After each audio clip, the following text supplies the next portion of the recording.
con la nueva entrevista de Kohei Horikoshi incluida en el recién lanzado Fanbook Ultra Age de My Hero Academia, hemos descubierto secretos impactantes que podrían cambiarlo todo. ¿De dónde viene el verdadero nombre de All for One? ¿Por qué Horikoshi decidió cambiar el destino de Himiko? No creerás toda la información que exploraremos hoy. Y para entender mejor la mente detrás de My Hero Academia, iniciemos con el proceso creativo y su conexión emocional con los personajes de Kohei Horikoshi. Cuando le preguntaron qué lo impulsó a comenzar esta aventura y cuál fue su inspiración, Horikoshi reveló que sentía que esta era su última oportunidad para triunfar en la revista Jump. Parece ser que se enfrentaba a una especie de ultimátum, lo que lo llevó a dibujar con todas sus fuerzas aquello que amaba y sabía plasmar sin guardarse nada. Era ahora o nunca. Al preguntarle sobre el aspecto que más disfrutaba de la creación de todo esto, Horikoshi confesó que el momento más emocionante es cuando los personajes toman vida propia, actuando de formas que incluso él no había previsto. En este instante siente una verdadera adrenalina. Y bueno, esto nos muestra, pues cómo a pesar de ser el creador, Horikoshi se sumerge tanto en su mundo que sorprende genuinamente por las decisiones y reacciones de sus personajes, como si tuvieran una voluntad propia. Y hablando de personajes, Horikoshi reveló cuáles fueron las historias que más disfrutó contar, desde la perspectiva de disfrutar el desafío y las dificultades de un personaje. Mencionó a Deku y Bakugo, describió que sensorialmente dibujar cada uno de sus movimientos era como caminar sobre la cuerda floja, un pequeño error y todo se derrumbaba. Por eso sentía una gran emoción al plasmarlos en papel. Ahora, hacia la pregunta sobre sus sentimientos tras el final de My Hero Academia después de 10 años, Horikoshi expresó sentir como si se hubiera quitado un gran peso de encima. Confesó que sentía la presión de cumplir con las expectativas de todos los lectores, por lo que se sintió muy aliviado de que la historia concluyera sin más problemas. También mencionó que hubo momentos en que dibujar fue doloroso e incluso su cuerpo estaba exhausto, pero que ahora experimentaba una profunda sensación de logro. Y al preguntarle sobre el personaje más divertido de dibujar, Horikoshi explicó que hay diferentes tipos de diversión en su trabajo.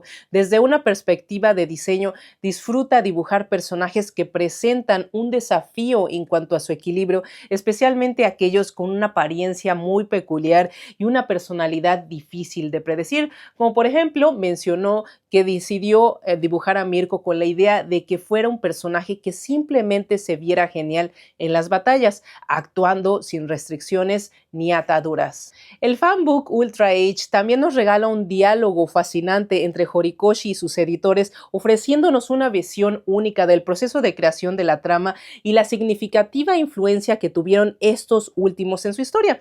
De hecho, su primer editor, Koike-san, recuerda que al ver el final del primer capítulo, en específico la escena en donde Deku, antes de recibir su quirk, salta para salvar a Bakugo, le hizo pensar esto podría convertirse en una obra increíble. Y la explicación de la razón de esto es que en una nueva serialización, usualmente lo más destacado del primer capítulo es que el protagonista, despertando sus poderes, derrota al enemigo. Pero le sorprendió en este caso que Horikoshi haya logrado el mismo impacto de una manera totalmente diferente y sin derrotar al enemigo. También recuerda que al leer el segundo capítulo donde Deku entrena limpiando la playa antes de recibir One for All, se preguntó si no era demasiado simple. Le preguntó a Horikoshi si no necesitaba hacer algo más llamativo, a lo que Horikoshi respondió firmemente: yo creo que la primera actividad de héroe de Deku debe de ser recoger basura. Su intención era mostrar la humildad y sencillez de Deku. En ese momento, el editor Koike-san entendió su visión y simplemente le pidió que hiciera algo más emocionante. Pero en ese momento, Horikoshi, sin saber exactamente cómo lograrlo, optó por hacer el texto monólogo para día del examen, mañana 6 a.m. en unas letras enormes, y además le dio una masa más musculosa a Deku para hacerlo un poco más sobresaliente. Y pasando a su segundo editor, Monji-san describe a Horikoshi como una persona muy ansiosa que incluso después de que My Hero Academia se convirtió en un éxito, pues nunca perdió su humildad. A esto Horikoshi explicó que aunque muchos autores dicen que una vez que tienes éxito puedes caminar con orgullo por la vida y relajarte, él nunca se sintió así. Incluso con la popularidad de My Hero Academia siempre estaba preocupado pensando: tengo que asegurar asegurarme de no caer. Y esto tiene mucho sentido si recordamos que My Hero Academia competía en ese entonces con gigantes como One Piece y Jujutsu Kaisen en la revista Shonen Jump. Horikoshi continuó con esta ansiedad hasta que, viendo un torneo de béisbol, escuchó al jugador Shohei Ohtani decir: dejemos de admirar el equipo estadounidense, vamos a ponernos a su mismo nivel. Fue entonces cuando decidió dejar atrás sus miedos y aspirar a colocar My Hero Academia al mismo nivel que One Piece. La entrevista también revela que Horikoshi experimentó bloqueos de escritor en algunas ocasiones. Uno de ellos ocurrió durante el arco del internado, específicamente en el capítulo sobre Kirishima y Fat Gon contra Rappa y Tengai. En ese momento, su editor a cargo, Monji-san, notó su dificultad y le preguntó qué le pasaba. Al escucharlo, Monji tomó un lápiz y papel y comenzó a dibujar una doble página mostrando una escena decisiva de Kirishima. Al verla, Horikoshi se dio cuenta que esto era lo que My Hero Academia necesitaba en ese momento y pensó: esto es el manga shonen. Después de eso logró terminar hasta 15 páginas de borradores rápidamente. Su agradecimiento fue tal que cuando esta parte se adaptó al anime, pidió a los productores que incluyeran el nombre de su editor en los créditos. Cambiando de tema, la entrevista también nos trae importantes revelaciones sobre personajes y decisiones cruciales para el final de My Hero Academia. Hablemos de Shigaraki. ¿Alguna vez te preguntaste cuál era su quirk de nacimiento? Pues bien, se trata de el círculo que All for One invoca al levitar. Es la base del quirk original de Tenko Shimura. Sin embargo, debido a la combinación de varios quirks en su cuerpo, su capacidad original no tenía tanta potencia. Además, Horikoshi nos cuenta la peculiar historia de cómo All for One, cuyo verdadero nombre es Sen Shiragaki, adoptó el apellido Shigaraki, y nos cuenta que Sen escuchó un rumor sobre una trabajadora sexual llamada Shigaraki Tanuki, que siempre estaba parada en la entrada del distrito rojo de su pueblo, pero que nunca conseguía clientes debido a su cuerpo hinchado y al hecho de que simplemente se quedaba ahí inmóvil. Es de aquí que la gente la describía como una Shigaraki Yaki Tanuki, que es un tipo de estatua de mapache hecha de cerámica tradicional japonesa. Desgraciadamente, su cuerpo fue encontrado junto al río algún tiempo después, y aunque Zen no tenía memoria de lo que realmente sucedió, encontró que la historia de esta mujer solitaria y peculiar le recordaba a la de un monstruo. Fue así como adoptó su apellido Shigaraki, aunque utilizando un kanji diferente.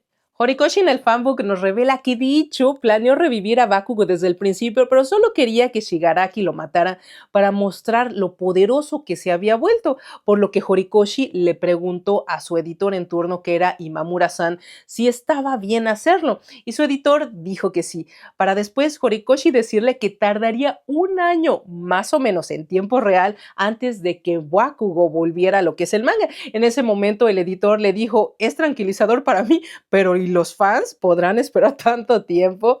Y bueno, para hacer aún más creíble su resurrección de Bakugo, Horikoshi consultó con un equipo de emergencia real sobre cómo revivir a alguien cuyo corazón había explotado, aprendiendo que la clave sería una sutura inmediata. Con esta información se esforzó por hacer que la intervención de Edgeshot para reparar el corazón de Bakugo fuera lo más realista posible.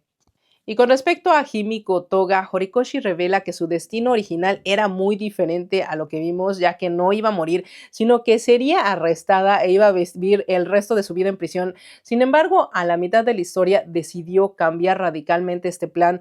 Una anécdota, de hecho, muy divertida que comparte su editor en esta etapa, que era Imamura-san, es que Horikoshi lo llamó repentinamente mientras iba caminando por las calles de Shinjuku, aquí muy relajado, y le preguntó que si estaba bien si la matara, a lo que Imamura-san cuenta que al escucharlo, bueno, pues se tuvo que detener en la calle y tuvieron una conversación telefónica de 3 horas para debatir si debería de dejarla vivir o no, lo cual nos muestra la dificultad de alterar puntos clave en la trama a la mitad del camino.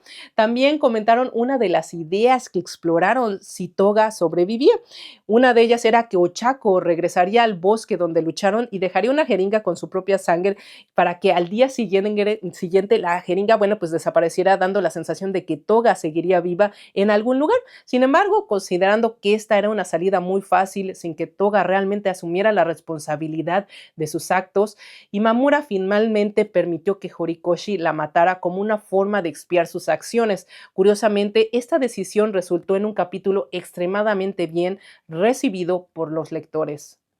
Y finalmente llegamos a una de las grandes incógnitas: ¿cómo es que se decidió que Midoriya, tras perder sus poderes, se convertiría en profesor? Su último editor, Imamura, nos cuenta un momento memorable en donde confiesa que estaba muy preocupado de cómo la imagen de Deku iba a cambiar, que después de 8 años de estar luchando, recibiera un traje blindado de sus compañeros y también, bueno, pues se volviera pues un profesor. Temía que pudiera arruinar la historia que habían construido con tanto esmero, por ello tomó una decisión crucial, convocando a todos los editores anteriores del manga de My Hero Academia, que aunque ya tenían planeado reunirse para celebrar el final, Imamura-san les pidió que lo hicieran antes. Se reunieron en el lugar de trabajo de Horikoshi y leyeron cada uno de ellos el borrador del último capítulo. Afortunadamente, la respuesta fue unánime y fue un "esto es genial". Este apoyo dio una enorme confianza tanto a Horikoshi como a Imamura-san, permitiéndolos terminar con confianza la publicación final del manga de My Hero Academia. Y si toda esta información te ha dejado con ganas de más, recuerda que puedes conseguir el Ultra Fan Book con la entrevista completa de Horikoshi enviándome un mensaje directo a Colectanime Tienda en Instagram. Espero que te haya gustado este video. Nos vemos en el próximo. Matane.